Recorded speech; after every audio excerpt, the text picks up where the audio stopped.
Skates. Yeah, it was a terrible time. Can you guys tell us the story of Gramps and Uncle Jack coming to Canada? Can you recall that story? Sort of from Ireland over here? Well, I can tell you the story. The story is my grandfather, that was my dad's father, was going to be remarried. My grandmother had died. Her name was Maria Fowler. And he was going to get married again to the minister's housekeeper. And he had 4 children. And my father, George, my Uncle Jack, my Uncle Bob, and my Aunt Sally. So he decided that he would keep the 2 smaller children. And he told Dad and Uncle Jack that they were going into Dublin to the fair.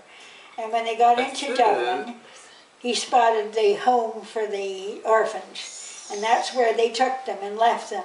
And they never ever came to see them. Nobody came. Nobody ever came to see these boys who were about 11 and 13, or around that age. Anyway, eventually there was a group of people who were getting these young men, and these weren't men, they were boys, and sending them to Canada to work the farms. So one day when they came into where this home was, my Uncle Jack said to my dad, "We may as well go because nobody cares about us here." Wow. Cruel, cruel. So anyway, they decided they'd come to Canada.